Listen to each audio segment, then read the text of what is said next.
Take your seats. The show will begin in 10 minutes.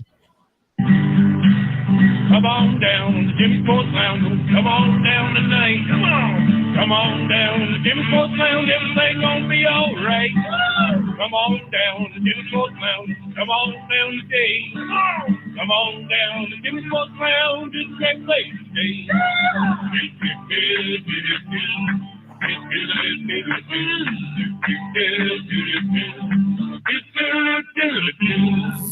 Welcome to the Cave Crew Radio pre-show. We are about to go live on cavecrewradio.com, YouTube and Facebook. Please share the show and remember to like, subscribe and hit that bell so you don't miss a thing.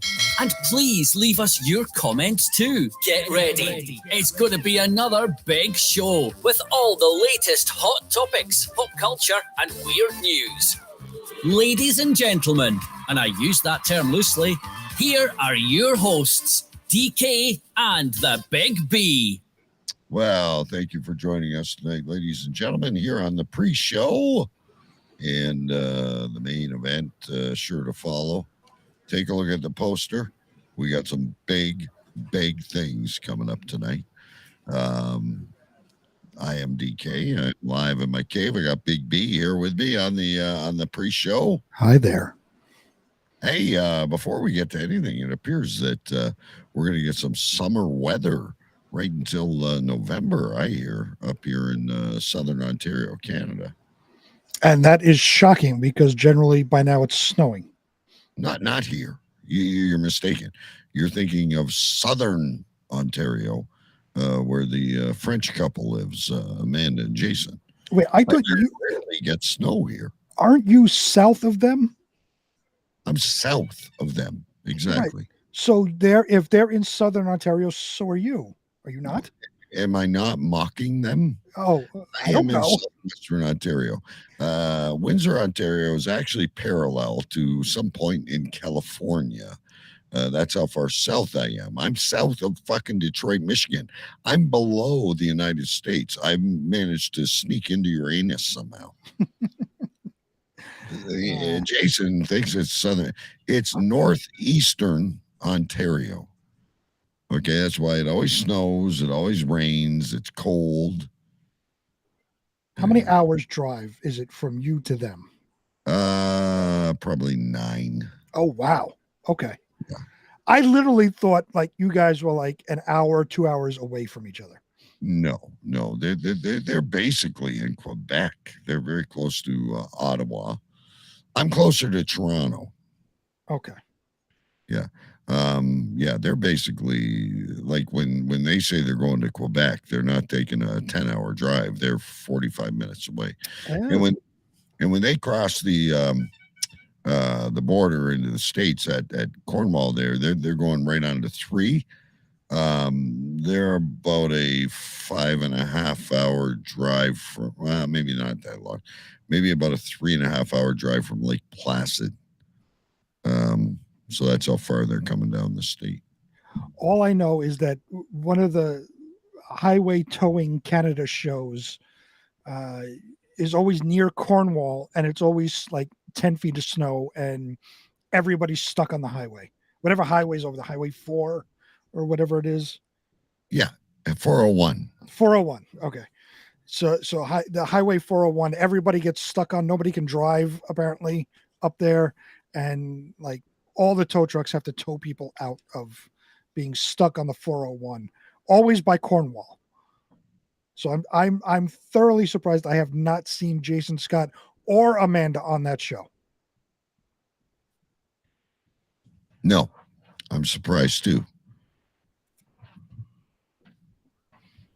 Are you there? I am here. I was taking a sip of my beer.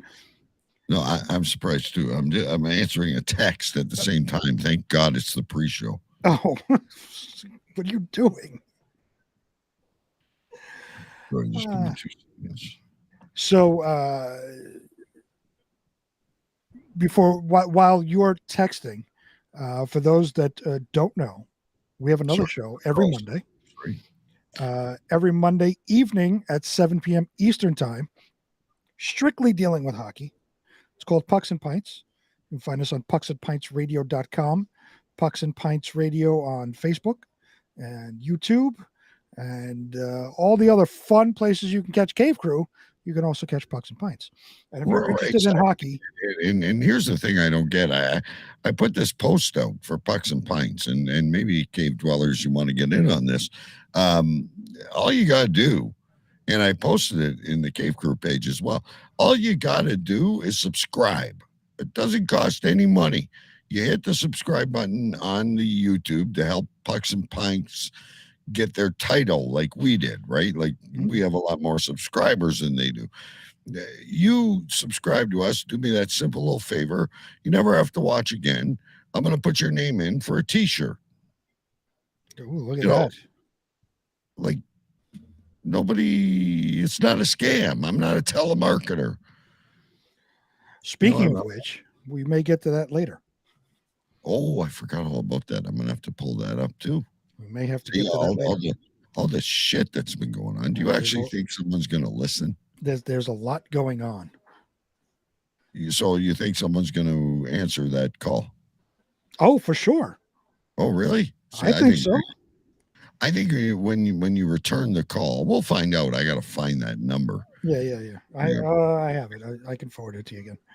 Yeah, forward it to me again. I got to pull up Google Voice. But we got a big show, by the way, ladies and gentlemen. I'm sorry about the early distractions. Now I got to bring up our phone line here. There we go. All right, just so I can make the call when the time comes. We covered the British shit last week. I shouldn't say shit. The Queen passed away. It's very important to us. But we paid our tributes last week, as the rest of the world is doing now. There's some, should I say, repercussions. Some repercussions to Charles and the rest of the monarchy. I just forwarded you the message with the phone number. So we can do that before the news or whatever. We'll try and get. I'm very suspicious of any of these telemarketers that they even answer when you return the call. If we get to it in the show, I'll explain further. But this is not telemarketing. Oh, okay. This is something completely different. Well, we'll get to it. We'll make time. We always have other weeks to push things off, right? Very true. So. Anyway, ladies and gentlemen, we're a few minutes away. I'm heading to Nashville. Speaking of heat, we're looking at like close to 100 degrees. I don't know if it's humid there or. It's humid. When I was in Kentucky, and Nashville are neighbors, it was extremely humid. It's extremely humid in that general region. So be ready. I don't know. Do you get humidity up there by you? Oh, fuck. We're the worst. You do. Again, okay. In actual southwestern Ontario. Okay, so you go to the land of snow where Jason Scott is, like we were talking about. Yeah. No humidity, nice breeze. You know, when they complain it's hot, they don't know what hot is. Here, it gets thick as fucking fog. Well, I guess that makes it because you're by the Great Lakes, right? Because you're right near Michigan. So Florida is very humid, so I assumed we'll pack accordingly. Yes, wear shorts. Right by the Cumberland River, though, so I would think you'd get a little relief.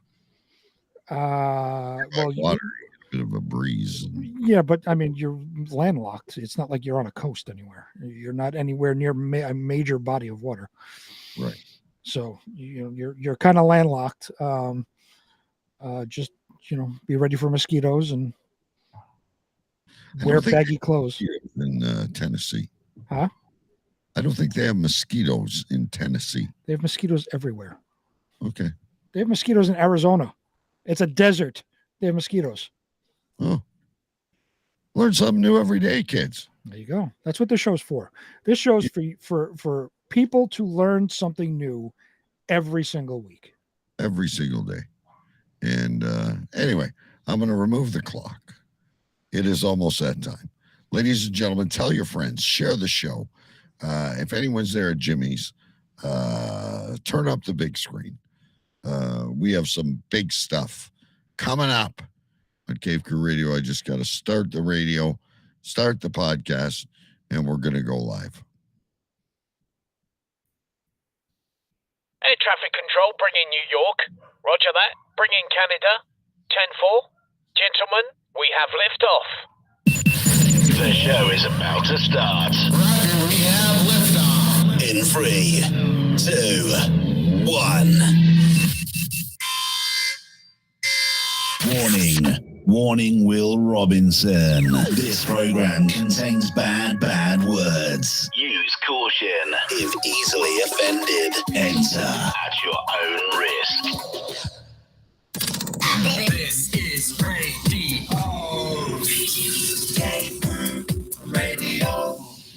When the world turned their back upon men with a dream and savage yearning within them, legions compelled by passion that knows no boundary, a consuming flame that defies plausible explanation, battling the forces of domestication, they find the courage to band together to experience the awesome power of being man.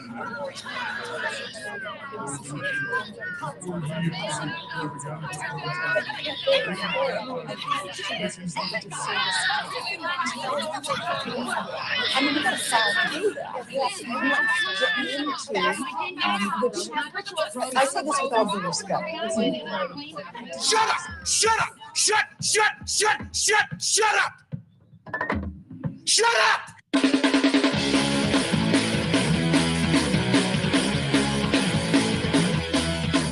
Today's broadcast of the masculine feminist has been commandeered by the secret society No Ma'am.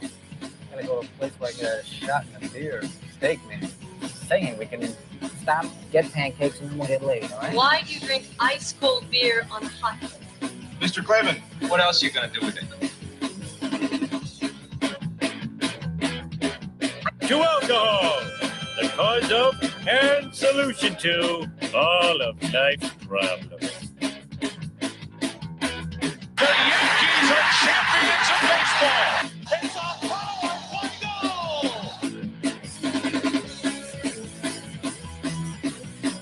This is Cave Crew Radio.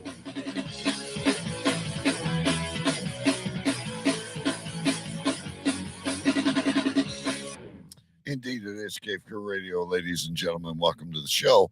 My name is DK. I am live in my cave in Windsor, Ontario, Canada. As always, it is great to be here. We are live on YouTube. We are live on Facebook. We are also live on YouTube. Did I say YouTube? CaveCrewRadio.com. I'm verklempt because Big B was throwing me shit, and I forgot what was even on the agenda, even though, like, there's so many important things going on.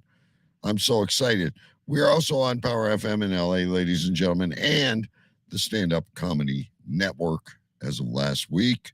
So hello to everyone out there. Hello to everyone everywhere. I don't want to hold things up this week, ladies and gentlemen. We got a lot going on. We don't even know if we're going to go to it. So without further ado. And now, here's the Duke of Urine Stench. As knighted by the Queen, the self-proclaimed President of the United States, a university graduate, And always the epicenter of something. Sir Big B. Yes, live from Queens, New York, I am Sir Big B, your President-elect of the United States of America. And as always, the epicenter of something this week, I am the epicenter of the continuing saga of the root canal. Oh, God, it's not over yet. It is not over. So last week, I had a root canal. I had a major tooth issue. I had a root canal. Apparently, that was part one of the root canal. This past, whatever it was, Monday, whatever day it was this week, I had to go back for round two. This time, I have curved roots on my tooth. So this time they dug down deeper, and I guess they didn't numb everything because they dug down deeper and hit something. Oh. And wow, did that hurt. Are you calling one of those lawyers? Not yet. We'll see what happens because I'm not done. So first they hit something down in there, and I went through the roof. They had to numb, and they quickly put something in there and numbed it, so that stopped immediately. Then as they're working, I'm lying like, I'm in the chair, but they have me all the way back, so I'm lying like flat on my back. All of a sudden, saliva pools in the back of my throat, and I start choking to death. Don't they do that? They did, but it was like because of the way the dude is moving, and my tooth is right here, and it knocked the thing. It's like stuck against my tongue, so all the saliva now is in the back of my throat. I start choking to death. They quickly get me up. I got this thing on my fucking face that I'm trying to rip off because I need to breathe. Can you give us, like, I know the people on the podcast won't be able to see this, but the people on YouTube, can you give us a visual? So striking pain, the saliva on the side of your tongue, the gas mask. What was your initial reaction? It's not a gas mask. So what they have is it's like this rubber dam kind of thing that they just put over the tooth and covers the rest of your mouth. So like whatever they're drilling, it doesn't go into your mouth. Yeah. So like it's stuck on the tooth, and I'm sitting there. I get up. I sit up when I'm choking, and I'm trying to pull this thing. It's like stuck on the. Excuse me. Keep going. Okay, I'm trying to pull this fucking thing off. It's like I don't know how it's stuck on. It's like a clamp in the back of my jaw, and this thing is stuck on there, so it only exposes the tooth that's being worked on. And I'm trying to rip this fucking thing off, and it luckily it didn't come off. But they're like, it'll be okay. Calm down, and they're trying to calm me down, and finally it went away. Like the saliva drained, and I was able to breathe for a few minutes. And then they went back to work. I didn't lay back again. I kept sitting up. So you were sitting up. So these guys are now lowering the chairs they're sitting on to get the tools into the orifice. Well, now they have to stand up because remember, I was initially lying on my back, basically, and they were able to sit down and do it. Now that I'm sitting straight up like I'm sitting now, they have to stand because they have to be above me to go down into my tooth. You were like the Undertaker. Remember the old wrestling days when you thought the Undertaker was down and out? Everyone, oh my God, the Undertaker's out. And then he just rose up and gave that look. That is exactly what I did, except I was struggling to survive at this point. Right, because you were gagging on phlegm and saliva. Right. Yes, I was struggling to survive. So they're frantically in there with the vacuum. They also have that thing that squirts the water. Did they try that? No, they didn't do that. They had the suction thingy trying to, You ever notice that water tastes like lead? They gave me something, and it was like part of the numbing agent or whatever the fuck it was, and I swallowed a little bit of it, and it tasted terrible. Yeah, well, I'm not sure exactly what. And their syringes are always like, 4 feet high. Gigantic syringes going into my mouth before the whole thing starts. In my cheek. I'm pretty sure you don't need a 14-inch needle. Right. Yeah. But they're standing like, 3 feet away, like injecting. Yeah. Maybe we're hallucinating at that point. I have no idea. I don't know. But so he finishes that. Finally, he finishes it. He says, I'm going to put medicine inside the tooth so there's no infection, and you're going to have to come back again. So now I have to go to round 3 of my root canal next week. Which I don't think is a root canal anymore, because now they're worried about curved roots. This is kind of like when you don't have drainage at a house and you have like tree roots crossing everywhere. Like you've just got a problem with the roots of your teeth. Whatever he did, everything's finally out of the tooth from what I can tell, because it doesn't hurt. The only part that hurts is like the jaw, which he told me is going to be sore because he's like, really digging in and like, putting pressure on my jaw. But that is going away. Next week, apparently, is the final buttoning up and filling in all the gaps in my tooth. The baptism and the cleansing, I guess. And then after that, I have to make an appointment with my regular dentist to get a crown put on. This is what kills me about the United States. So, ladies and gentlemen, again, I know there's longtime listeners. Forgive us if we do this, but there's a lot of new people too. And you have to go, like, if I go to my doctor, he refers me to a specialist. The specialist gets me back to health or into the morgue, whatever happens, right? Like it's on the specialist now. It's like handing the ball to the halfback, right, in football, right? But with you, no. You go do this over here. You go do this over there. It's like an assembly line. It's in a buffet. It's ridiculous. I never thought, when I was little, I had a root canal on this tooth right here. Yeah. That front tooth, because I was in a baseball going for a fly ball, my mouth hit somebody else's, hit the other kid's head. And, we were going for a fly ball and there was no communication, and knocked my tooth back, killed my tooth, had to get a root canal. I only remember ever going to one dentist for this whole process. Right. And I'm the same. Like, the only time we had to go to a different dentist is my son Jake recently had his wisdom teeth out. Mm-hmm. He had to go to an oral surgeon. Right. That makes sense.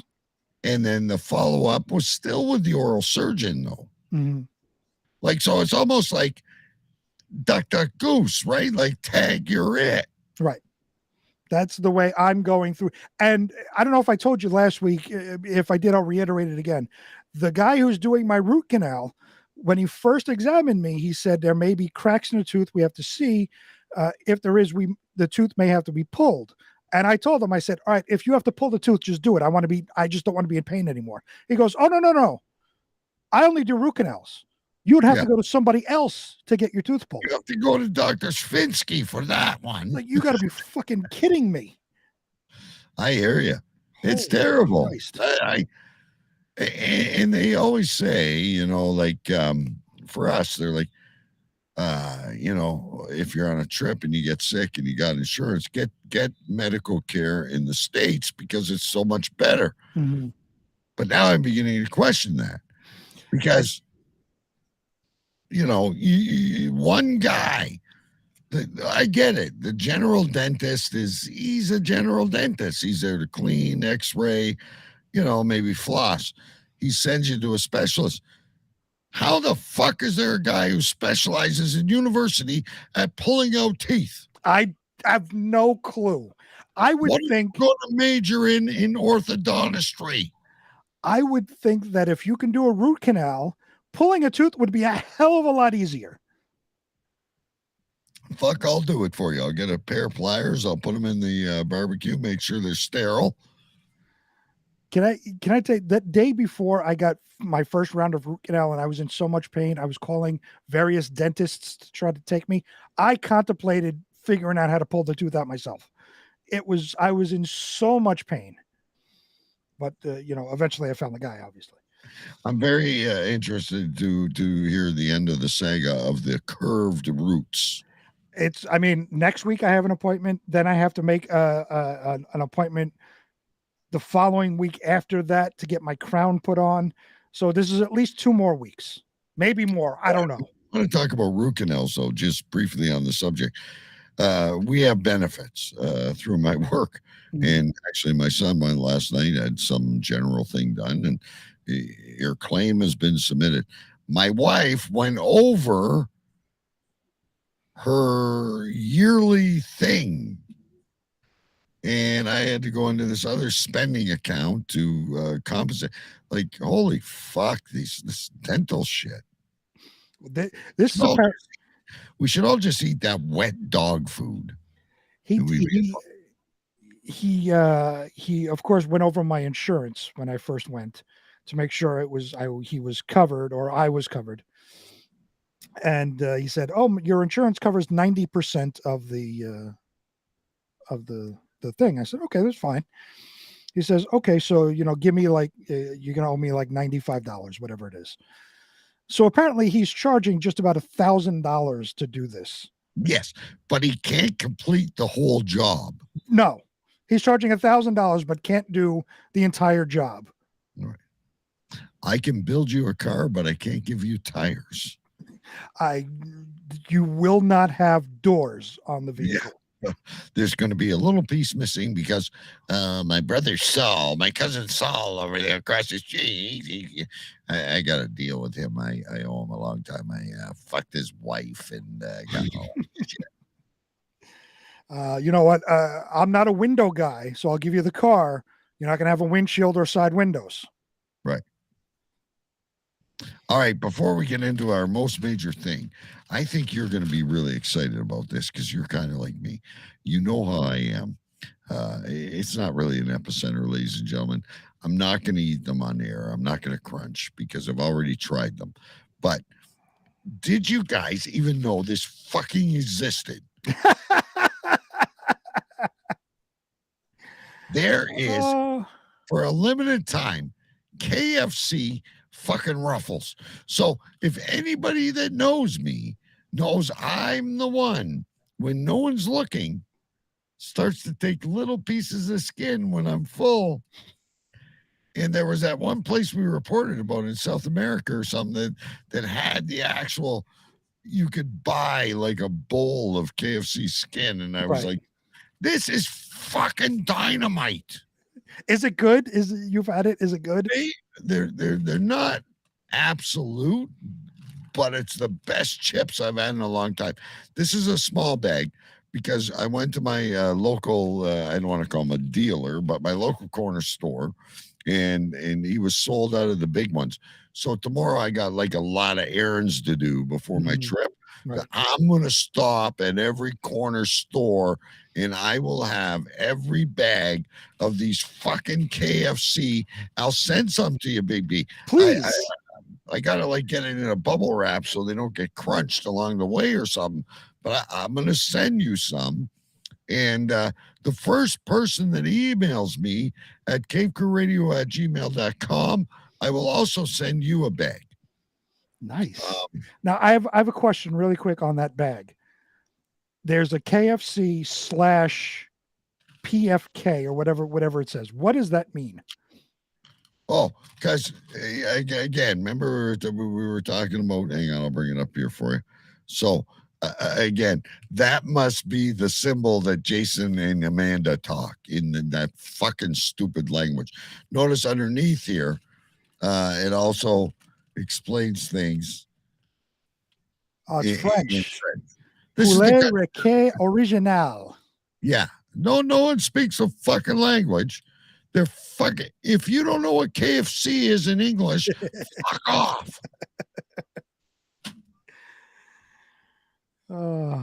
Anyway, yeah, that's how our country rolls. Like we got to put everything in 2 languages. Like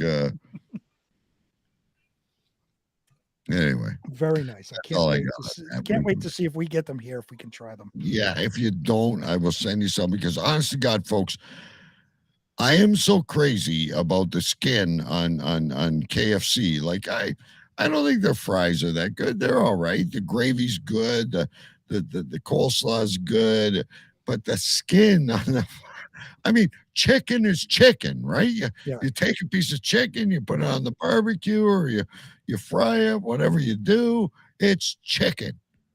There's something they do. It's like Spanish fly.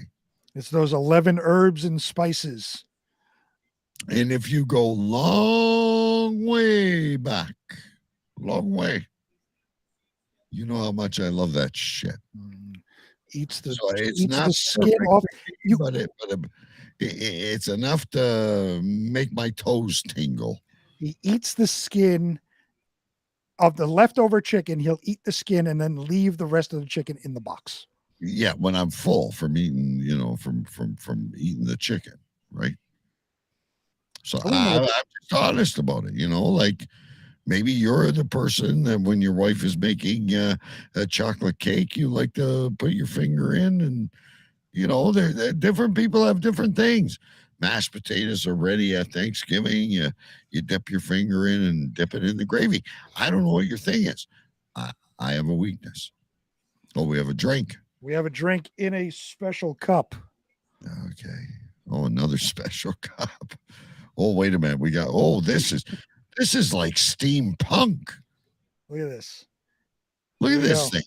This is like a steampunk cactus. There we go. This is this week's special drink. Straw. Huh? If this is not steampunk, I don't know what is. Well, there's no opening. There's only the small opening for the straw, so I can't. Yeah, but you got look at how the straw twirls around, and it's like Lord of the Rings. Where the fuck does she come up with this shit? We got to get Mrs. B on here one week. Oh, you have no idea. She was this cup. She bought it's not flat on the bottom. So how do you rest it? No, it's flat on the bottom. Oh, it is flat on the bottom. Okay. Yeah, so I just put it down so you can see it there. She bought this like 2-3 weeks ago, and was very excited when she came home. She's like pulling stuff out of the bag and like, putting it away. And then I see this. I said, "What the fuck is that?" She goes, "Oh, that's for one of your drinks, for the Cave Crew drink." So she was very excited. So this week she put it in the Mighty Cactus, and the drink is called a kamikaze. And that consists of lime juice, triple sec, vodka, and it should be like 7-Up or they're supposed to be like 7-Up or Sprite, but there is none, so it's just pure alcohol. It's triple second vodka basically, and a little bit of lime juice. I'm just dying over the straw. So you get like a special drink every week. So you're like, "Honey, I do this thing on Friday. I like to enjoy the show. It's like kind of my getaway from the week." And she makes you a special drink, and I get, "You're so annoying. What the fuck do you want for dinner?" And anyway, see, but this has become a thing. So she's very excited to make the drinks every week, and now looking for a different vehicle to bring the drinks in with. So different various glasses. So this has become a thing every week. We figure out what drink we're gonna have, and like because she partakes as well, so she makes herself a drink. So there's 2 of those steampunk fucking. No, this is only one for me. I'm assuming she has like a regular cup. She's just drinking out of a Dixie cup, like a red something like that. That is beautiful. That is. Now the armor is becoming more important than the drink. Right. Yes. It's the vehicle of for the drink is as important, if not more so.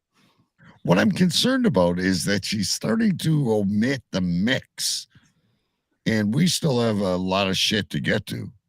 Oh no, this is fine. This is I don't know, it feels like almost empty. I don't know how full this thing gets, but she says it's about halfway full, so it's not. He was holding up the bottle of the peanut butter whiskey before he even got started. Oh, I have that too. Yeah, right there. All right. Anyway, ladies and gentlemen, we got to get to some important stuff. That leaves me speechless. We'll come back to that maybe later as PP sips on that eloquently. You got to admit, steampunk. But it's plastic. It's not metal or. No, but like look at the straw. Oh, it's a wonderful curly straw. It's wonderful in here. You're gonna lose your man card before this whole thing is done. I'm telling you right now. Look, I am very secure in my alcoholism. I've been through. You have your pinky finger in the air as you drink. I've been for all you people on audio, by the way. We're available on YouTube. Doesn't cost you anymore if you want to see what exactly we're talking about, because we have so many people that download on audio, and I feel so bad because I'm explaining things and I'm talking about shit, and so are you, and we see things on the screen. Subscribe to our YouTube channel, Cave Crew Radio, and join us on the video. And we're not pretty to look at, but we do a lot of fun stuff. Anyway. It's time to let the fun begin. Ladies and gentlemen, the Queen of England passed away last week, and we played tribute to her. And again, for people that have not listened in a while, we're going to give you a little history in a little bit, but we need to call into order.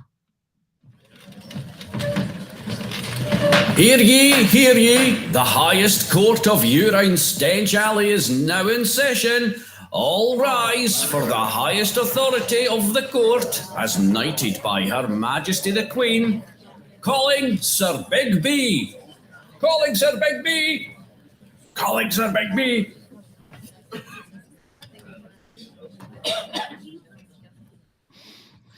Now, I know you got a big thing prepared here, but yes, what I thought would be nice for the listeners or viewers that are a little bit newer to things is a little bit of history of how this all started in your relationship with the Queen. Absolutely. So let me go into this here. I finished work last night and I have to walk through this little alleyway. It's like it stinks of piss. Everyone pisses down there. Well, I walked through this alleyway and there's these two guys smoking spliffs in it, and it stinks like shit. And like, what fun is there of smoking a spliff in a piss-filled alleyway? There's none at all, is there? And defecate in the dark alleys of your beloved city. You shall enter your knighthood by riding a Segway and carrying the symbol of your knighthood, a red rubber plunger. Your crest shall have on it 2 bottles of Boone's Farm wine, a tin cup, and 2 partially dissolved deer cakes.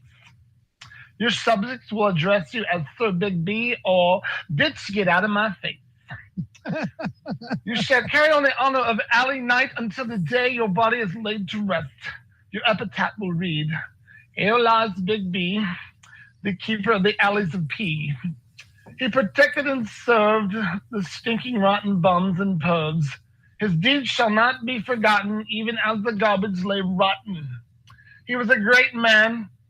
His Segway in the alleys shall be a banner," and I can't even read my own writing. I'm so sorry. Because the Knight of Alley has served as keeper for his last day. So congratulations, Sir Bigby. I shall call you Sir Bigby now. You are the Knight of the Urine Stench Alley. You are. Clap now. I must say, I thank you very much. Big round of applause there.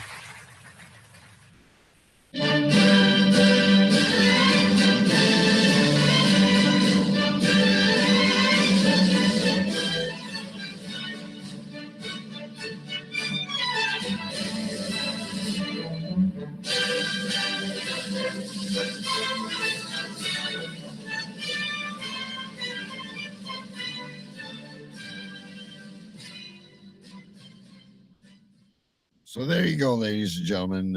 For your benefit, that was when, originally when Choo Choo Stew, a former co-host of the show who lives in London, England, still to this day, and a great friend of the show, explained about this alley filled with stench, which was an abandoned place that nobody wanted.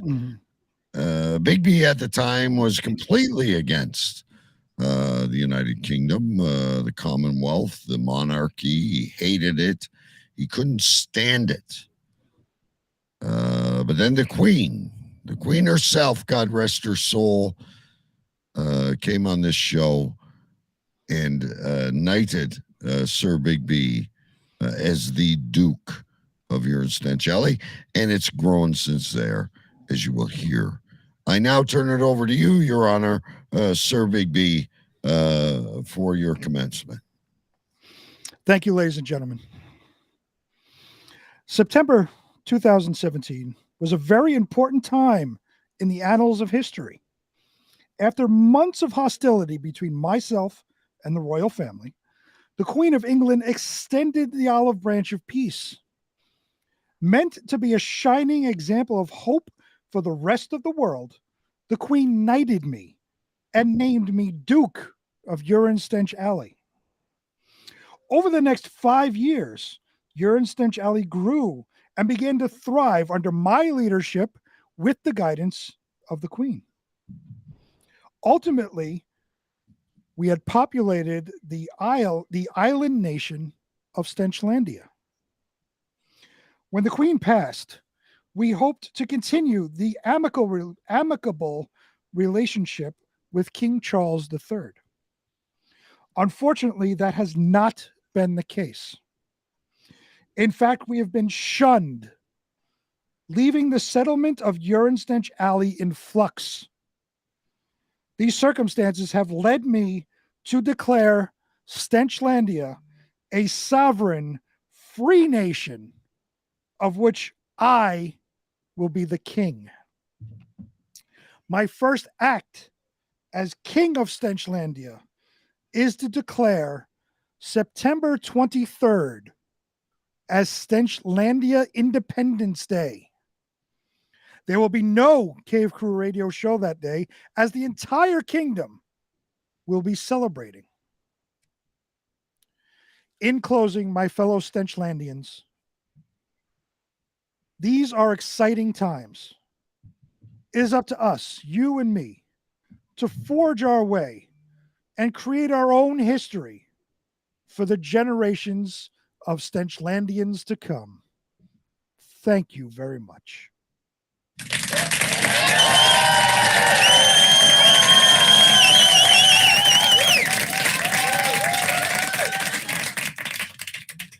I do have a question. Yes. I feel like you are negating the very core. Stenchlandia is obviously an island that was discovered. 75% of it is underwater off the coast of New Zealand. Go back and listen. I'm not getting into it again. But I have done some research. Also, I'll bring that up in a second. But what about the core of Urine Stench? That was given to you. That is part of the stench. So, Mike Jolitz says he's a proud citizen of Stenchlandia. As king of Stenchlandia, obviously I need people to perform certain duties and certain jobs. I have not forgotten the original settlement of Urine Stench Alley. As a matter of fact, I am moving on and leaving it in good hands, as I am the king of all Stenchlandia. I need to oversee everything. I need someone there to look after the original settlement and make sure it continues to be safe first and foremost, because we don't know what King Charles III is going to do. So it needs to be safe. It needs to thrive. The citizens of Urine Stench Alley need to be protected. And there's only one person that I feel can do this job. And I officially declare DK, the Earl of Stench, who will be in charge of protecting, making it thrive, making it grow, embracing the citizens of Urine Stench Alley. Earl of Stench, I bestow upon you Urine Stench Alley. And I am so honored by that, Big B. And by you doing that, I cannot thank you enough, because my pride of the Alley of Stench, where it all began and everything grew from there, is where our roots are. And I am proud to leave my mark there. I want to announce, ladies and gentlemen, with a couple of pictures here, that I have, in fact, brought in the water gypsies on the River Thames. As you can see in these two pictures, these are actual pictures on the River Thames, photographed by our good friend, Choo Choo Stew. I now have the water gypsies to protect me in the most vulnerable spot of our kingdom, the alley of Urine Stench. I'm very excited to have you as Earl of Stench. I have the utmost faith and complete trust in your leadership, and I can with 100% confidence say that Urine Stench Alley will grow beyond my wildest expectations. Now, I also sent to you another proclamation of property that I have made. That is an island in England that was apparently available for a king. So we, in this independence declaration, we have also claimed, thanks to the Earl of Stench, we also have claimed Peel Island, which is a small island off the coast of England. Its main inhabitants, or its main business, I should say, which will be the headquarters of Peel Island, is the Ship Inn Pub. Oh. Once we take control of the Ship Inn Pub, once I become the owner of the Ship Inn Pub, I will also be the king of Peel Island, and that will be the Ship Inn Pub will be our headquarters for that island, where all the important decisions will be made, including those for Urine Stench Alley. And I feel that in the big building there is where you'll reside. I myself will reside on the smaller building to the left, right? As well as anyone else you assign to the kingdom. We will obviously plenty of docking for the water gypsies, yes, which are stronger than any Navy SEAL or Marine or anything that any kingdom can throw at them. They underestimate the water gypsies. The water gypsies are sneaky, as you said. They are underestimated. They are sneaky, and they will get the job done. I have no doubts about that. Now, I know that you have further announcements that are yet to come throughout the. You did announce Choo Choo Stew as the what'd you call it? Oh, I'm sorry. I only announced you, so I have two more announcements and one that we're waiting on. So let me just announce now, as the formation of Stenchlandia, we needed an emissary, one that will represent us in various countries throughout Europe and the U.S. There was only one person I could think of that could do that. Has already staked his claim as a world traveler. That would be Choo Choo Stew. He will be the emissary of Stenchlandia, representing our interests in all nations where we try to form alliances. Right. And he is like our 007. Now, where does he fall? And where do I fall in all this? What is my authority? Well, I am the king. I am the overseer of all Stenchlandia. As the Earl of Stench, you are the number 2. What does that make Mrs. B and Isbia? Well, Mrs. B is the queen. Right. And Isbia is the lady. Lady of Stench. She is the Lady of Stench. Isbia, I'm not sure if you're watching. Sometimes you dial in, sometimes you don't. You are now formally known as the Lady of Stench. Lady of Stench. And my title is what? Earl? Earl of Stench. Earl of Stench. I love it. All right, ladies and gentlemen. We also, we have more announcements, more positions. Oh, okay. I thought you were waiting until. No. Well, there's one I'm waiting. There's another position, and it's going to be headed by 2 people. We need to explore other lands to see if we can settle in other places. This is different from the emissary who will work with governments to form alliances. we need to explore different areas and see if we can settle and create new societies. So I am naming the co-czar of exploration as Czar of exploration. the czar. Well, I should say the czars of exploration. You spent far too much time on this today. It is Jason Scott, and they are the czars of exploration. Yes. As they travel to different lands and look at different things. And they have to go more than 50 kilometers away from their residence, though, to achieve this. Well, they went on a boat once or twice. Yes. So you're looking for birds to be brought back to, what was that, L Island, or what is that? Peel Island.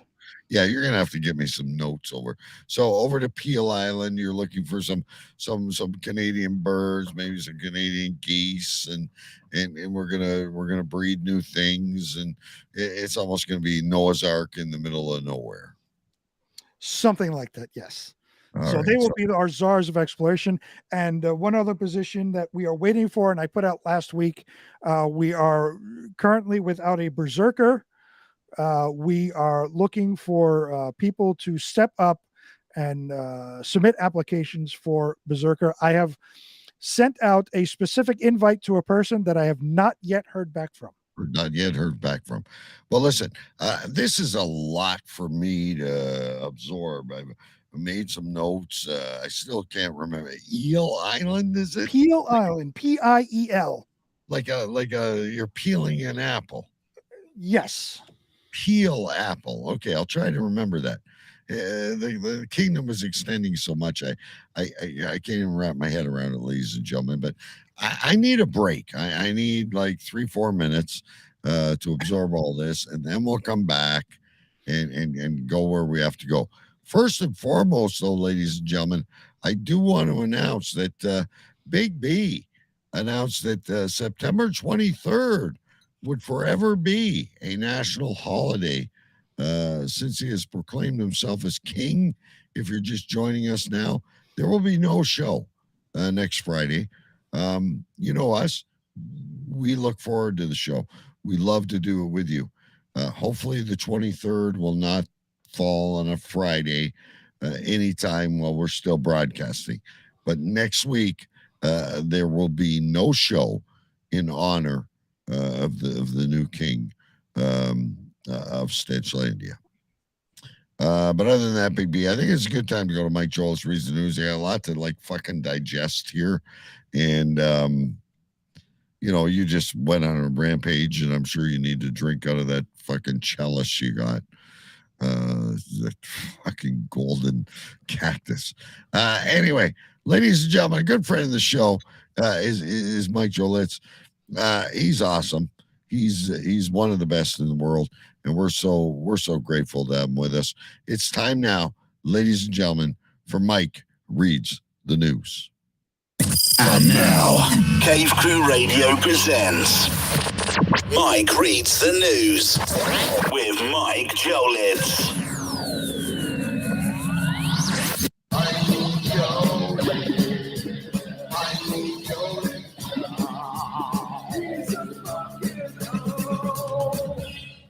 Hello, Cave Crew Radio. Hello, DK, and hello, Sir Big B. How the hell are you guys? I am doing fantastic. Kia ora, guten tag, and konnichiwa, bitches. It is time for Mike Reads the News. Baker Mayfield and the Panthers did not fuck up the Browns as Baker promised. Not shocked it didn't happen. I wanted to watch that game. I forgot it was on. Oh well. And a big congratulations goes out to Biff Pifko, who won the 28th annual Whackathon that was held in the Holiday Inn Community Room in Indianapolis. It was sponsored by Tobler's Happy Place for the 8th year in a row. Joe Biden is confused. He thinks he's the king now. Sorry, this was a meme I saw. It's not real. Well, maybe it is. Who knows? Joe doesn't. The trailer for the live-action movie of Little Mermaid sure is not popular. In the first 2 days, there was over 1.5 million dislikes. I bet it's bad and probably has more dislikes now. The AFC South didn't win a single game this past weekend in the NFL. 2 teams played each other, and neither won. It was a tie. Also very funny is the fact that the Cowboys were the only team to not score a touchdown. I hope that continues. 5.9 million people watched the Emmys on Tuesday night. 5 million people also watched a military transport carry the recently deceased queen somewhere. By my count, that's almost 11 million idiots. There's a story out now that former Miami Dolphins running back Ricky Williams almost retired so he could play a different sport. Yeah, it's hard to imagine, but that's from the horse's mouth. Apparently, he was a pro at pocket pool and is enjoying playing daily now. A Tennessee man was arrested for stealing TVs, a karaoke machine, and other shit on Monday. He's so stupid he was apprehended outside of the Walmart he stole the items from in their parking lot. New Zealand beat Australia to win the Bledisloe Cup again for the 20th straight time. The All Blacks just own the Aussies in rugby in this 2-team tournament. And finally in the news, Nick Cannon welcomed his 9th baby. Yeah. He's also expecting 2 more. No wonder he's always working. If you ask me, his pullout game is weak. All right, guys, that's it for the news. And now it is time for tidbits. They're not headlines. They're just little tiny pieces of shit. Yeah. Dak Prescott got an owie on his vagina and left early in a losing game against the Tampa Bay Buccaneers. Yeah. Eric Jones won the Southern 500 in the NASCAR race in Darlington on Sunday. I didn't watch. Yeah. Aaron Judge of the Yankees now has 57 home runs. The Yankees play the Brewers in Milwaukee tonight through Sunday. I see at least 3 homers in that series. See what happens. Yeah. I am 42nd in line for the British crown behind King Chuck.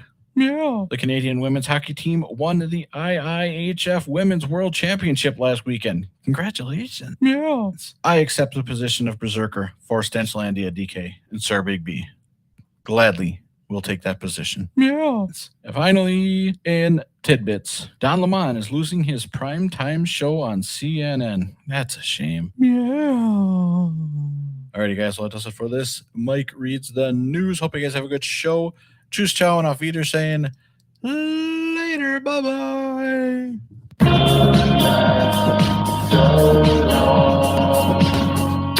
Hot topics, weird news, shock talk radio, cavecrewradio.com. Wow. Shocking news. Big news coming out of Mike Reads the News. We have our berserker that you anonymously created last week. You were right. You pulled it right out of your ass while you were drinking that fruity drink. The role of berserker, and I put it out there. We were taking resumes, we were taking applications, and I put it out there. I said, if Mike Jolitz wants the position of berserker, it's his. Apparently, in Mike Reads the News, in the tidbits section, he officially accepted. So I am now naming Mike. His new name now is Jolitz the Berserker. Jolitz the Berserker. Can I please get show notes on all this? Because I still can't remember the name of the island. I think it's Peel. Right? Peel, that's right. Peel. Will he reside on Peel, or will he support the water gypsies? The role of the berserker. Now, a berserker. Think of the berserker. Dragons. I'm well aware of what a berserker is. Think of the berserker as a hitman, right? Yeah. So the berserker will be all over the place. He will reside where he is now in Surprise, Arizona, but he will make frequent visits to Peel, to Urine Stench Alley, to Stenchlandia. He will be on the move, and he is on call 24 hours a day, 7 days a week. So if I need the berserker, I pick up the shoe phone, just like Get Smart. Correct. And Jolitz the Berserker will be en route. So we're all in this together. We are all in this together. I'm very happy that Mike Jolitz accepted the position. Jolitz the Berserker. I'm very excited. So here's what I'm gathering right now. So we got King B, the head of all Stenchlandia, and of course overseeing myself at the alley of Urine Stench. I'm the Earl. would fill in your absence if you're visiting other countries. We've got the Berserker, Jolitz. We've got the Emissary in Choo Choo Stew, and we got the two people floating on a life raft. The czars of exploration. Gypsies. Don't forget the water gypsies. Jason, Scott, and Amanda are the czars of exploration. Right. And we have the water gypsies, and there's more to come. We need to fill the lords, the barons, and the nobles of Stenchlandia. All you got to do is email us at cavecrewradio at gmail.com or fill in the contact page at cavecrewradio@gmail.com, or go to www.cavecrewradio.com and fill out the comment page, or on Facebook or on Twitter or wherever you search Cave Crew Radio. We need lots of help. This is big.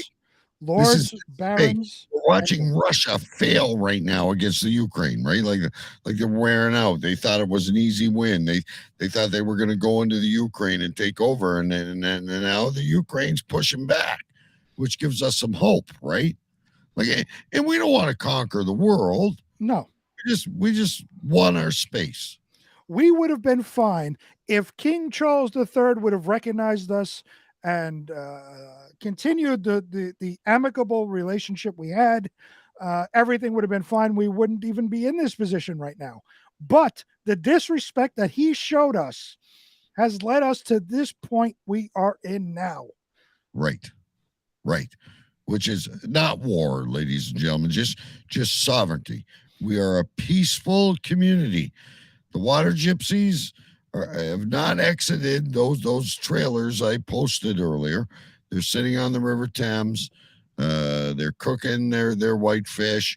They're doing nothing. I have one other question, though. There's one other place that I would like to make a hostile takeover, and I've never been a fan of Dave and Wendy, and I would like the allotment. I think we could make that happen. We need the food. We need the black stuff. That's you. This is why you are the Earl of Stench. I am 100% behind you. We need to formulate a plan to take over the allotment. Yeah, Dave and Wendy, you're on notice. Anyone that owns a plot, you're safe. One Tooth Jim, Stu and his wife, not looking to consume your property or absorb any form of tax. I want to alleviate you from the bullshit in the newsletters, and don't touch the lawnmower, and only a bucket of black stuff for each person.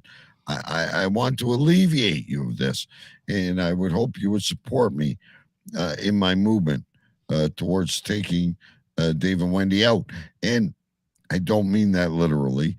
If they leave peacefully, I will not call the Berserker nor the water gypsies. That's all we want. Peaceful transitions. That's all we want. Take what's ours. We already have a piece of land known as the Cave Crew Radio plot. Yes, a very small piece, but a very small piece, but we have a settlement there. So we want the rest. We feel that it belongs to us. We can run it better. The Earl of Stench has spoken. It's up to Wendy and what's his name? Tom, Jim. What's his name? Dave and Wendy. It's up to Dave and Wendy. All we're asking for at this current time, ladies and gentlemen, the allotment, the alley of urine stench, which has no interest to anyone because the government has not spent any money on developing it or making it prosperous or a safe injection site or anything like that. And we have also taken over the Isle of Peel, all in your honor, of course, King B. This is wonderful progress. Before we move on, we have something to do before we do the news. We have a phone number to call. But before we do that, we would like to reintroduce you again with the new introduction that you will be hearing, ladies and gentlemen, on every show moving forth. Ladies and gentlemen, my co-host. And now, he is the king of the sovereign county of Urine Stench and Stenchlandia, the commander-in-chief of the Water Gypsies, the self-proclaimed president of the United States, a university graduate, and always the epicenter of something. Ladies and gentlemen, His Royal Highness, Big B. I love it. It's great. So that will be replacing the old Duke of Urine Stench introduction. So when we introduce you every week, you will be formally introduced with the respect that you do deserve. Now, before we go into the news, we still have a little bit of time here, folks, to pull off a little bit of a normal show. We apologize. Hopefully, we've brought you enough history of where it all began and where it's at today, and you'll understand now as a regular listener. And I would hope that everyone, sometimes at Jimmy's, they don't always watch it on Friday nights. They play it during the week. That everyone would stand up, remove your hats, and pay respect to us. And maybe Jimmy's Sports Lounge will become another little quarter of Stenchlandia. Well, remember, anything is possible, ladies and gentlemen. You can proclaim your house as sovereign. That's right. To the land of Stench. And I will do that with my home here today in Ontario, Canada. And Big B will do it with his home in Queens, New York. If you've never played Monopoly, it's like we're building houses and then we're building motels, and you don't get boardwalk right off the bat, right? You start with a railroad or one of those yellow, I don't remember the names of them. I don't remember either. It's been a long time since I played Monopoly. But so you had this phone thing you wanted us to call. So I get a voicemail on my phone, and it says that they are from the Publishers End Clearinghouse, which is a tip in and of itself, saying that I won $5 million. And all I needed to do was call the claim center at the number that I have given the Earl of Stench, DK. I'm trying to... and if we can get it running, we're going to see if I've won $5 million, which I didn't, by the way. Well, you don't know that yet. I never entered the Publishers Clearinghouse. And it's not the Publishers End Clearinghouse. McMahon, like you are correct, sir. That was that was initially Ed McMahon. Yeah. I don't know who does it now, but it's the official company is Publishers Clearinghouse, not Publishers End Clearinghouse. And Mr. Mike called me. Oh, so we might get Mr. Mike. I'm going to ask for Mr. Mike if we're able to get through. This works here. Oh, but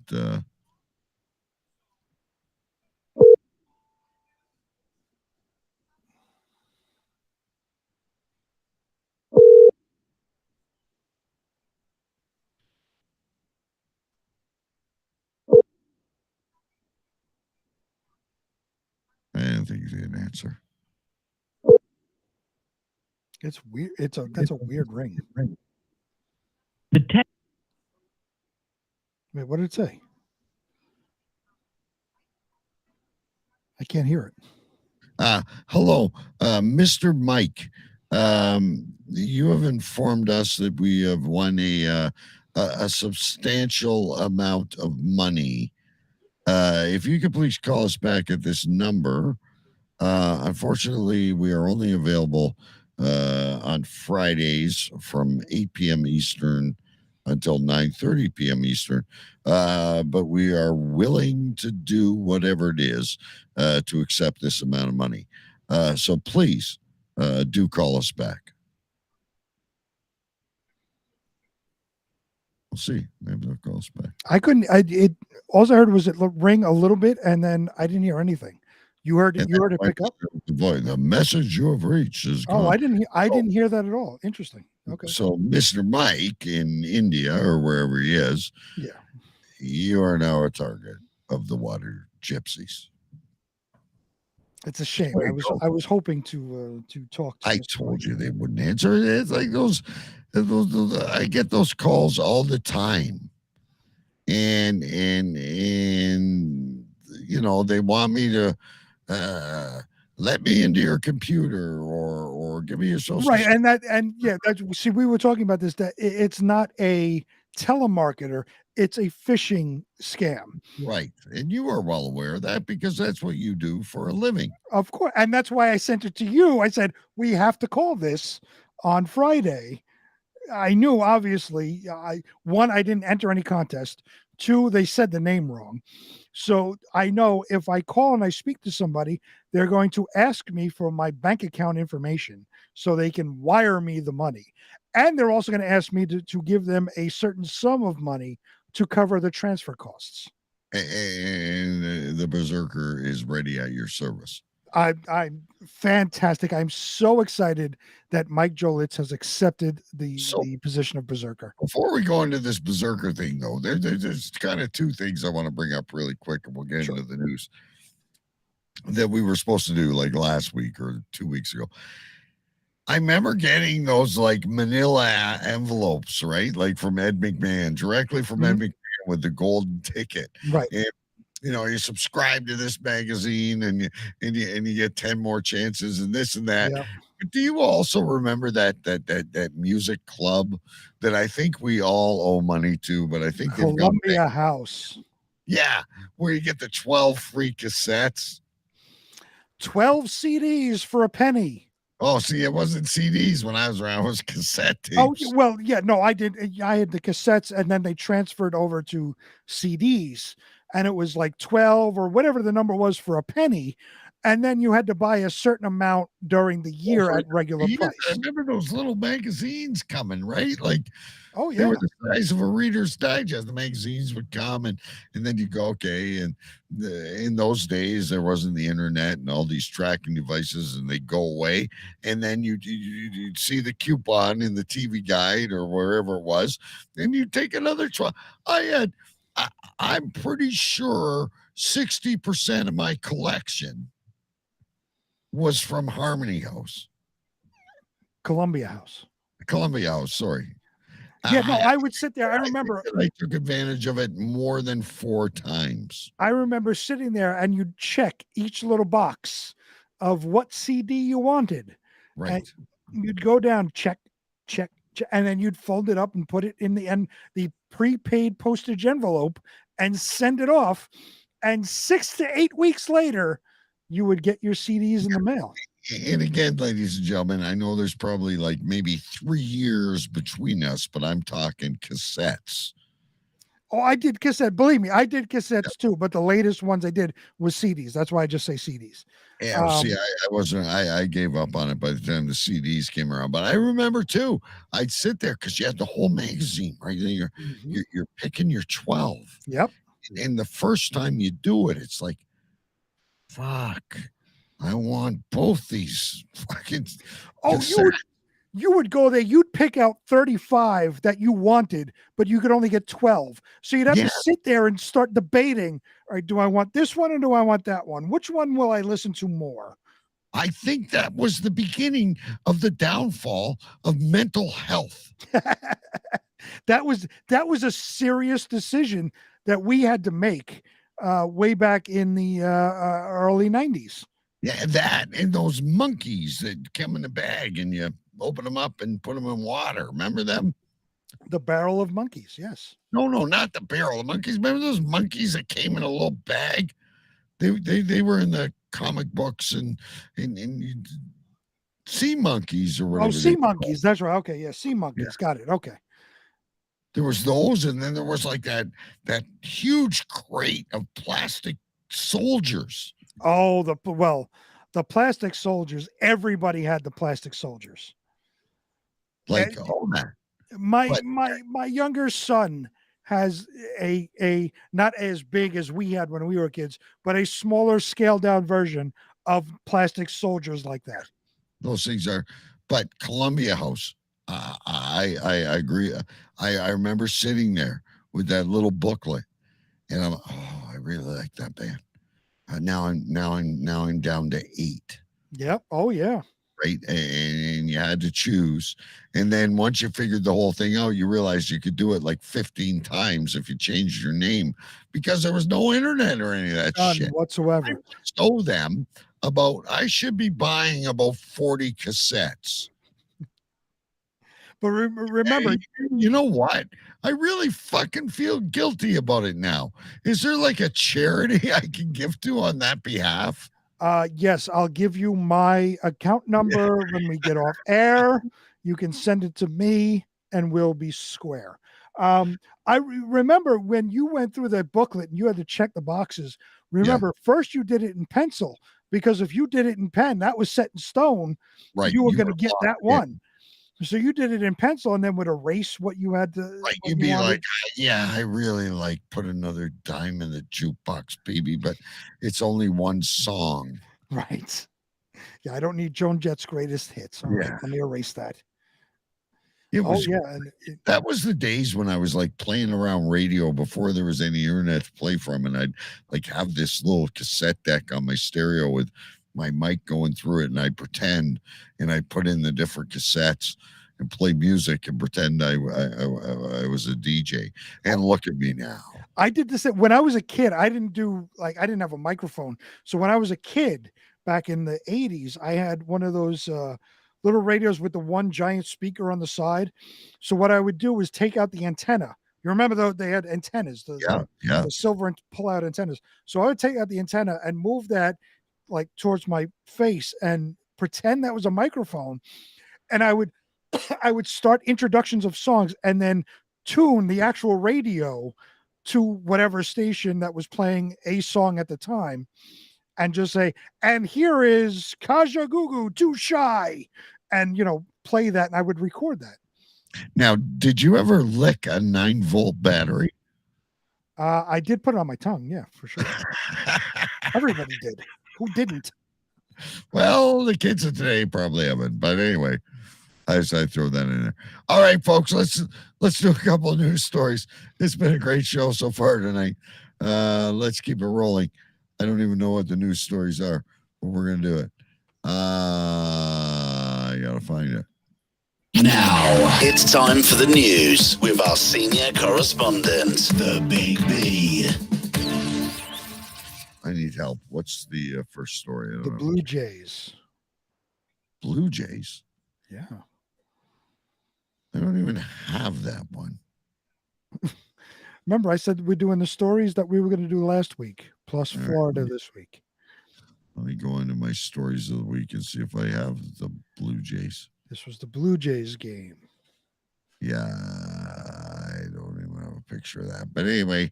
Do you have sex toys and shoes? Yes, I do have that one. Okay, we'll do that one. The Blue Jay one was a good one, but it was a good one.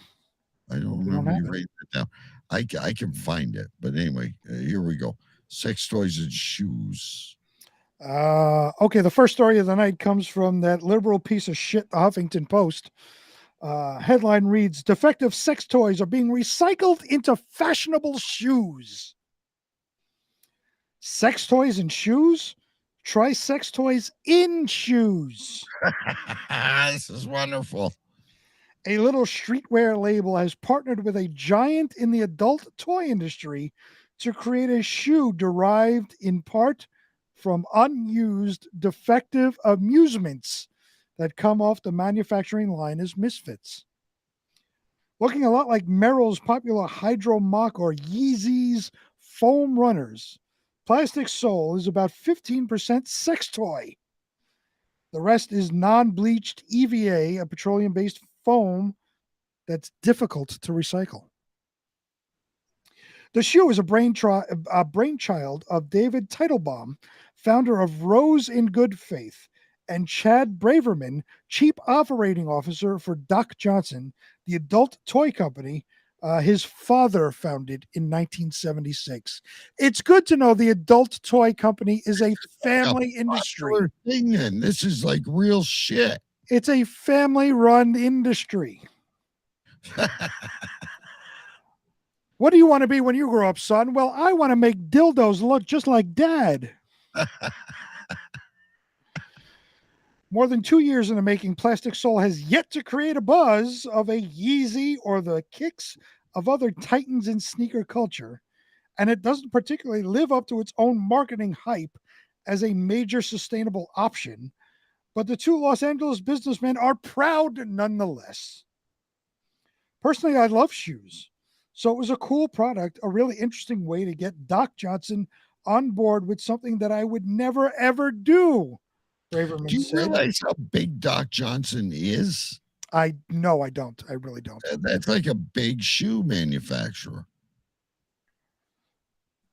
No, Doc Johnson is the adult toy. You're thinking Doc Martin. Oh, Doc Martin. Okay, so I'm out left field again. Yes, we all had a pair of Docs at one point. Teitelbaum is the collaboration king with elevated Ed Hardy, Little Peep, and Juice World hoodies, t-shirts, and other merch under his belt. Before the pandemic, he was looking for something new. He met with an adult film company which put him onto Doc Johnson. Braverman isn't sending a lot of sex toys to the landfills and is able to reuse some of the base material from his manufacturing rejects, but he was happy to figure out what to do with the rest. What the fuck is a manufacturing reject? Like a bent penis? I'm curious as to what a defective dildo looks like. Yeah. Does anyone have any expertise on this? Because I'd really like to learn. What is a defective I need to write dildo? something down. You know, women stick cucumbers and I correct myself. It's not just women. We are people of all gender nowadays, and Big B and I are going with the modern times. You stick things in different orifices, and we get it. But have you ever, any of you, ordered a defective sex toy, and how has that affected you or such pleasure of sex toy?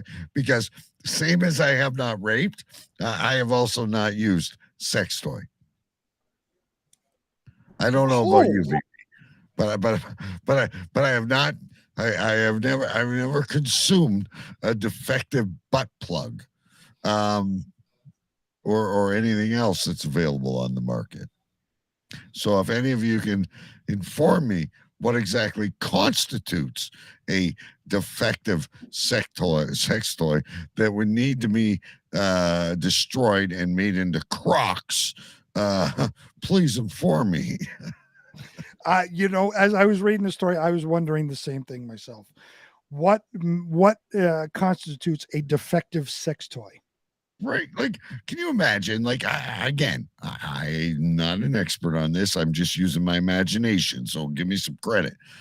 I'm flipping through a magazine, if we're talking about the old days with the tapes, or I'm on the web and I'm looking, whoa, Big Ben. Yeah, that's the one. Mm-hmm. You order it, it comes back.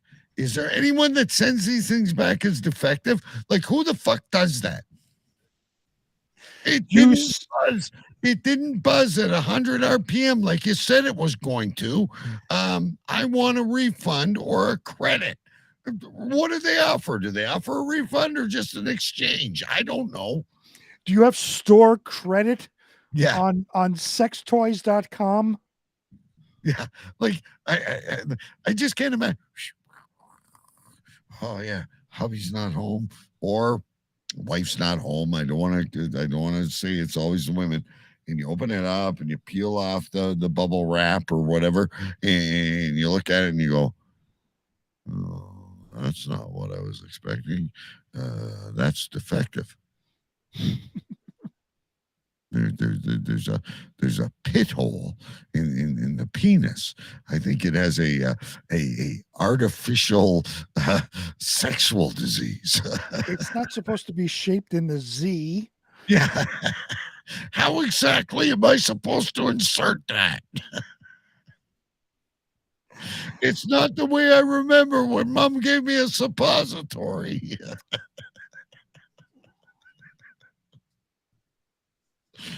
Anyway, I got the Blue Jay thing queued up, by the way, with a video.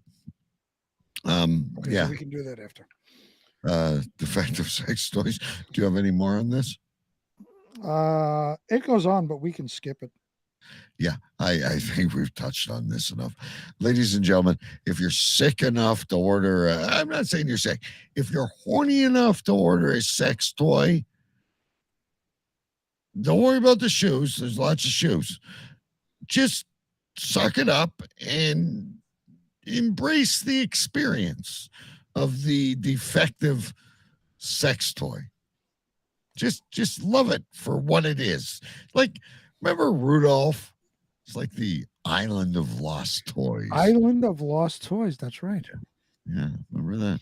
And that stupid elf that wanted to be a dentist. Maybe that motherfucker could do my fucking root canal. Holy shit. I'm gonna cue this up for you, but I gotta write down that stupid elf that wanted to be a dentist. I love that fucking guy. He saved him from the abominable snowman. Jolitz the Berserker brings up a good point. He says, imagine a commercial in 5 years that says, did you buy shoes made of recycled sex toys? You may be entitled to compensation. Because that sex toy had a divot on the head of the penis. There was a vein missing from Ron Jeremy's cock. Did you get a corn on your big toe because you had a dildo for a shoe? Ladies and gentlemen, we're bringing you back in time tonight. You got to give us credit. We're anyway. Blue Jays. That's this is in Toronto, very close to my home. I have a video too when you're ready. But what was I was going to write down? What did you call that dentist? That stupid. The stupid elf that wanted to be a dentist. Anyway, carry on. The next story comes from Nar City, Toronto. Headline reads, viral video shows two people getting busy at a Jays game and security got involved. When you go to a Blue Jays game in Toronto, you expect the action to happen on the field. But what happens when someone tries to get to third base in the stands? And they're right at the fucking top. You've probably never been to the Sky Dome. Never. This is nowhere near a good view seat. They climbed all the way to upper left field. That's why they getting down and dirty. For those at the Rogers Center on Monday watching the Toronto Blue Jays game, watching the Toronto Blue Jays game wasn't the only thing that caught their attention. Up in the 500 section, attendee Dimitri Karakastatis said he and others saw a couple having sex in the stands. So here's an illegal immigrant, Kokenstatus, who probably shouldn't even be in the country in the first place, got free tickets to the Blue Jay game, and he's busting somebody getting busy. Yes. Well, he's eating his hot dog and his popcorn. If I were to say without embellishment, it would appear as though the couple just moved to the far back corner. She got on top and, well, made beautiful love for the 500s to see. Made beautiful love for the 500s to see. I see. I'm not, and I've been to arenas and baseball games and shit like this. I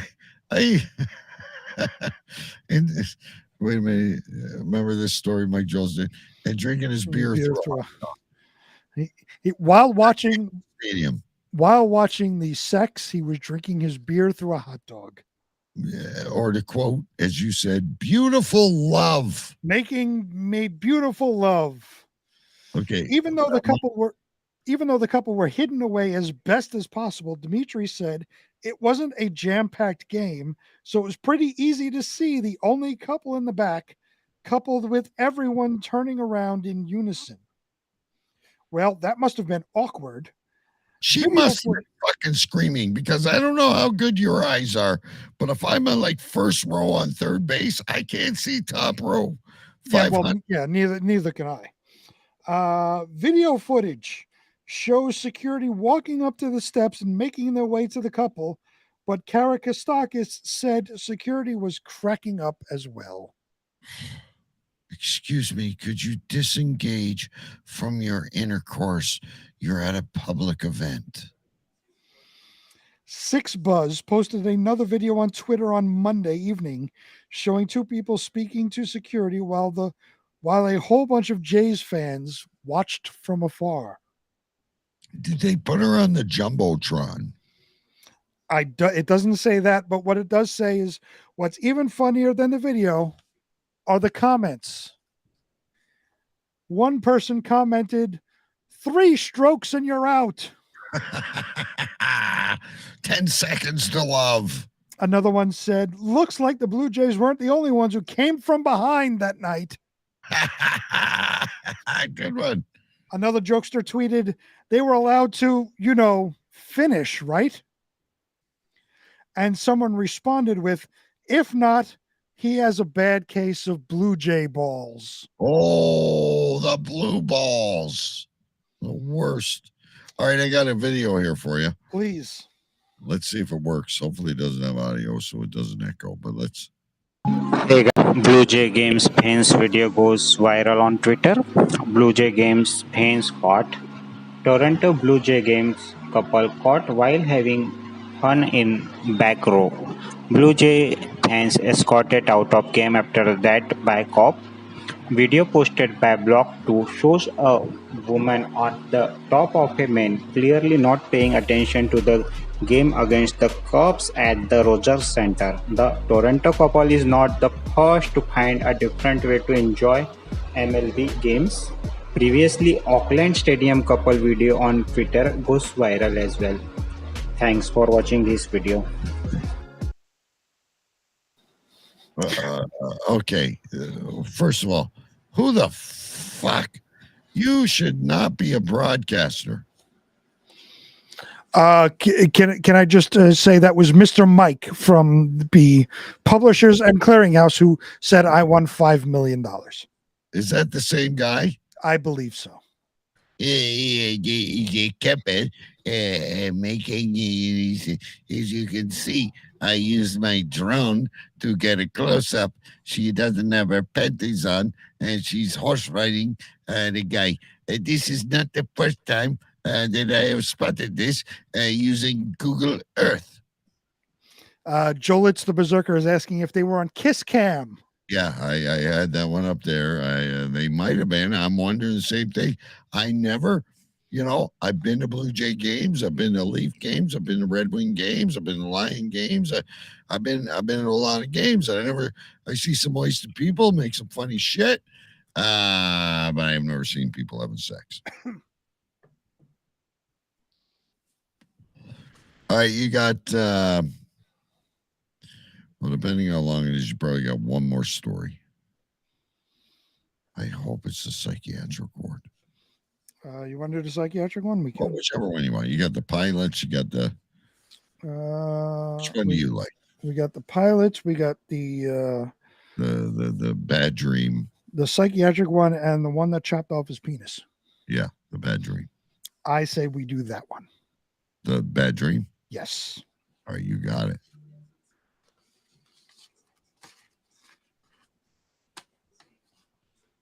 Hello?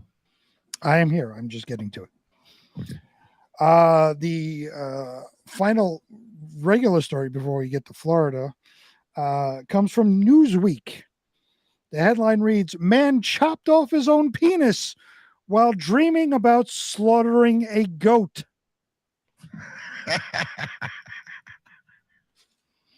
A man in... I don't know about you, but I've had some pretty vivid dreams. Mm-hmm. Yeah. I wake up and I go, whoa, that was really weird. But I've never taken like actual action in said dream. I remember when I was a kid, it's the only time this ever happened. When I was a kid, I dreamt that I had a broken arm. Nothing weird. I just had a broken arm. I was going through my day with a broken arm. I remember waking up and holding my arm like it was in a sling and walking around like that until I fully woke up and I realized I didn't have a broken arm. Yeah, and I've had dreams too where I've like woken up. They've been about like something that is kind of parallel to the real world, and I've gone, did that really happen? But like I've never physically, gone and made eggs and bacon. Right. My dreams, like, just saying. Anyway, this guy really had a nightmare. Real bad. A man in Ghana reportedly chopped off his own penis on August 12th while he was half asleep. The man, 42-year-old Kofi Ada, said he'd been dreaming about slaughtering a goat when he awoke to sharp pains in his scrotum. In his groin area. When he looked down, he realized that through some form of sleepwalking, he'd picked up a knife and chopped off his genitalia. All right, so can we role play this a little bit? Sure. So the dude's in a dream. He's walking downstairs. I don't know where your kitchen is in relation to your bedroom, but anyway, walking down the stairs, and you get into the kitchen, and you open the drawer and you pull out a knife, and then you must be tall enough to throw your penis on the butcher block. I'm not. My penis nor my legs would reach that high, but anyway, you're tall enough that you can flap your penis down on the butcher block. Oh yeah, this is gonna be a delicious goat by the time I'm through, and you fucking slice it with a butcher knife, and then you're awake. More than a root canal, I'll tell you that. Well, for sure, more than a root canal, and I bet only one person needs to do it. There's not an option. Well, if you need to take the left nut off, you have to go to a specialist. Right. No, right. It's all done at the same time. Please check in the dream part 2 if you want to disengage your testicles or your left toe. Or your left toe. Yeah. Hold. but I mean, like, seriously, I've had some pretty bizarre. I'm getting off topic. You probably have more of the story. I'll bring this up in a minute. I'm quoting now. I no remember how I carried the knife. Even me, I day confused. Atta told BBC. Have you ever child-proofed the house? Of course. Like when you got a new baby and you put those plugs in the. Absolutely. And you make sure the cover. I don't know how I thought that the knife is probably a good idea, that this guy should not be anywhere alone in the first place. According to sleepwalking.org, up to 4% of adults are thought to experience sleepwalking, and episodes can last anywhere from a few seconds to half an hour. And despite its name, sleepwalking is not limited to walking. Other types of actions can occur and are still under the umbrella of sleepwalking. Examples include running, routine actions like getting dressed, moving furniture, engaging in sexual behavior known as sexsomnia. Now, wait a minute. I have not raped, but sign me up for that tonight.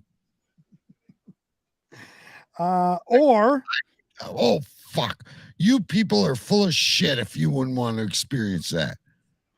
I would take that in a fucking heartbeat. Sign me up for that. What did you call it? Sexsomnia? Sexsomnia.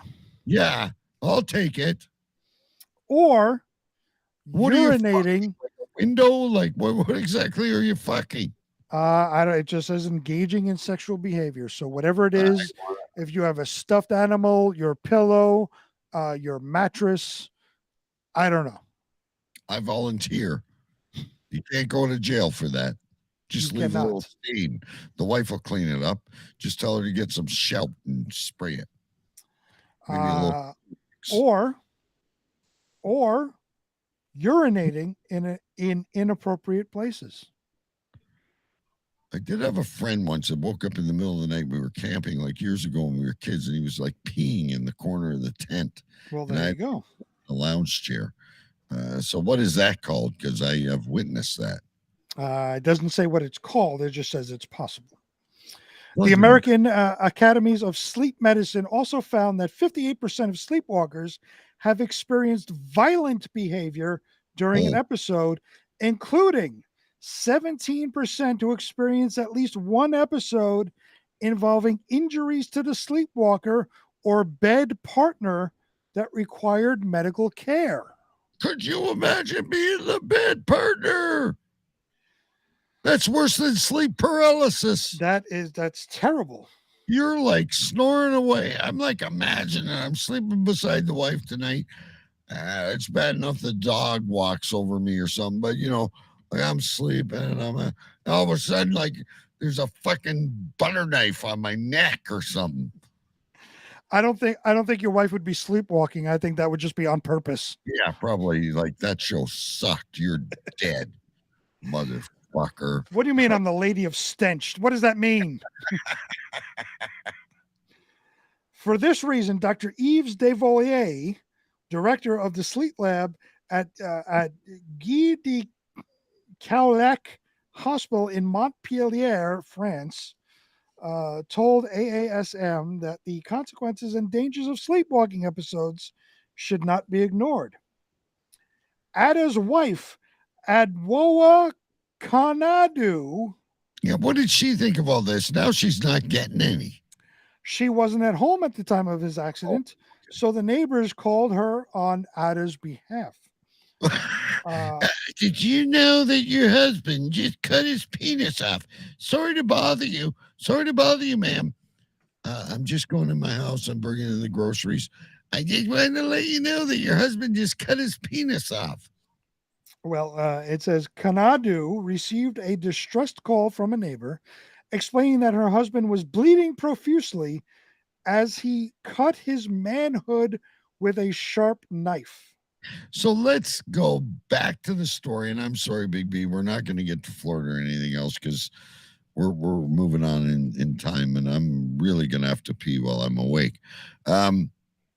So dude's asleep.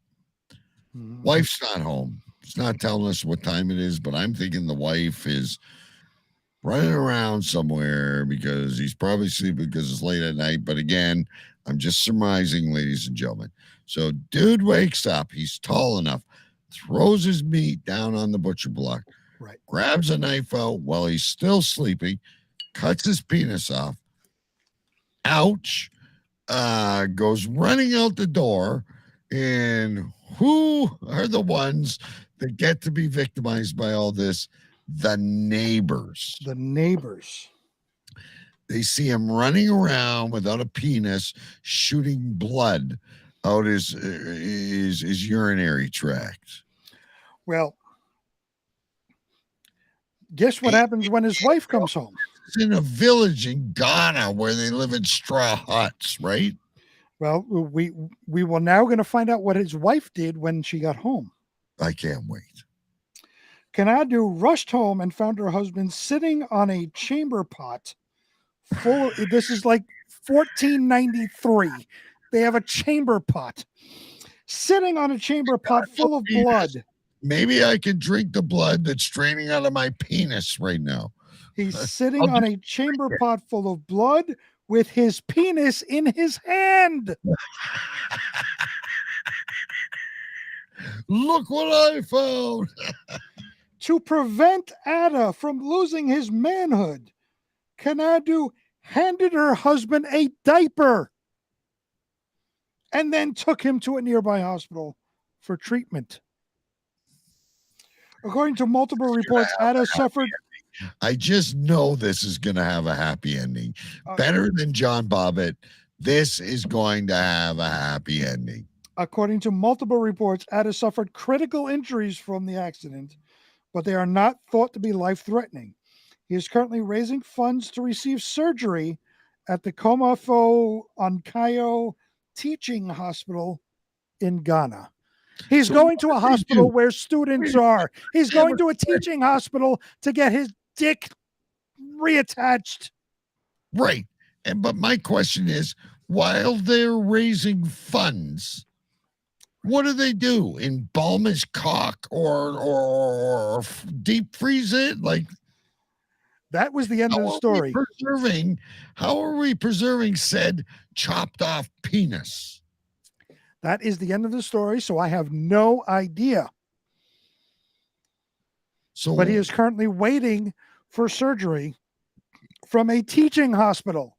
So he's entrusting a student who just graduated high school, who's probably smoking fucking weed. Right. And keeping his own penis in hand quite regularly. Right. So he's got his penis in one hand, the other dude's penis in the other, trying to reattach it. I don't think it's going to work out well for our dude Ada. Oh, Ada. God, I don't know about you, but I'm afraid to fall asleep. I don't have problems with sleepwalking, so I think I'm. No, I don't either. But I hope at worst case scenario I pee the bed. Like I'm worried about some of this shit, Big B. We feed a lot of shit into each other's head, and as we nod off to sleep, you never know what's going to happen. You play with the devil in the pale moonlight, and strange shit. Like it's like conjuring the jinns or something. We do talk about vile shit every week, but I go to bed completely happy, clear mind.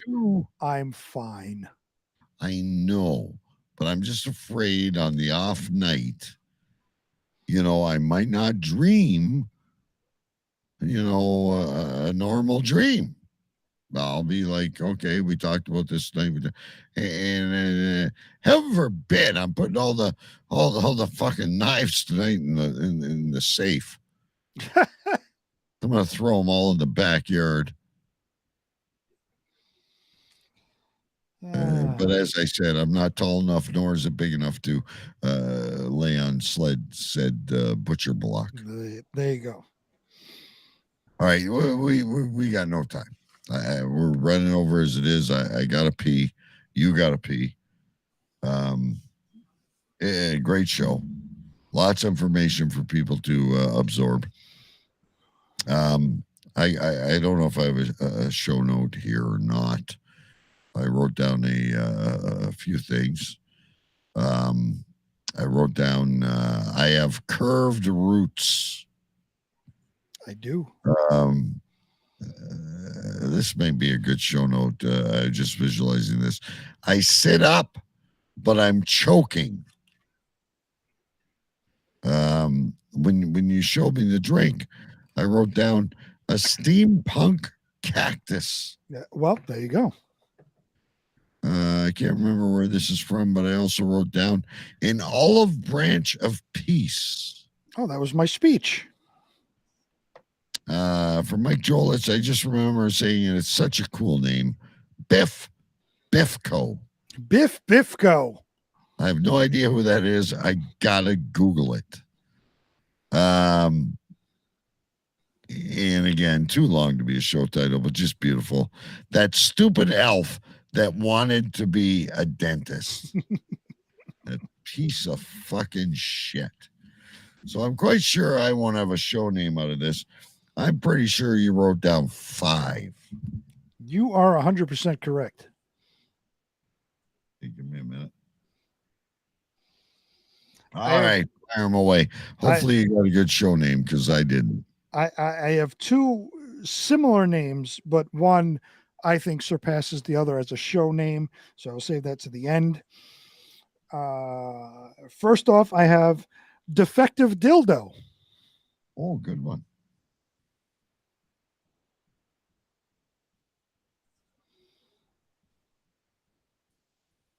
Okay. Next up for a show note, or your left toe. That's interesting. Speaking of which, when you chop things off, you could chop off your penis or your left toe, as you put it. I didn't know what else you would chop off. I'm not normally chopping things.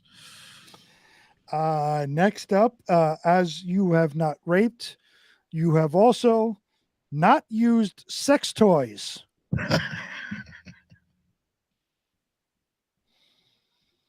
You are turning out to be a very bland person in the bedroom area. Let me specify, at least defective ones. Yes. Next up, which is a wonderful, wonderful quote, but I think is a great show name. Mum gave me a suppository.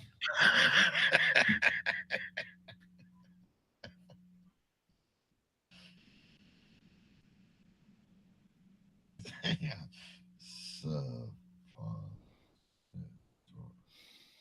And then when you are ready, please let me know. I am definitely ready. My submission for show name. Show name, obviously. My submission for the show name, because it's just too absurd to be actually true. Defective butt plug. How is that? How can it not be true? It's just a weird thing. A defective butt plug. What's defective about it? It doesn't fit. Maybe your ass is too big. How do you have a defective butt plug? I don't know. I never used one. That's my. This is the problem that you don't understand. I am far too vanilla for the subject matter that we cover. I never knew a defective butt plug was a thing, but apparently it is. Ladies and gentlemen, a defective butt plug. I would also like to add to the show notes, so I do think, arrival of the water gypsy. There you go. Absolutely needs to be in the show the show notes. Once again, very quickly, let me just thank the new Earl of Stench. Yes. Which is DK, the new emissary of Stenchlandia, which is Choo Choo Stew, the czars of exploration, which is Jason Scott and Amanda, and of course, the berserker, Jolitz the Berserker. I thank you for joining. For those of you, especially those of you in Jimmy's Sports Lounge, we are still looking for lords, barons, and nobles of Stenchlandia. There's got to be a spot for Daryl. I think Daryl would be a wonderful lord. Or a guard of the island of Peel. Well, there you go. Another dancing midget cowboy. Can't remember his name. I have no idea. It'll come to me at a later point. All right, ladies and gentlemen, fantastic show. Thank you for joining us. No show next week, ladies and gentlemen. We have to honor the sovereignty of Stenchlandia. So we hate to do this. We enjoy doing it every week, but next week is no show. We will return in 2 Fridays to join you again with more wacky news, updates on the Isle of Stenchlandia, whatever happens. Just be careful, ladies and gentlemen, where you buy your sex toys. Is all I can say. And check your shoes. your shoes might have a vein.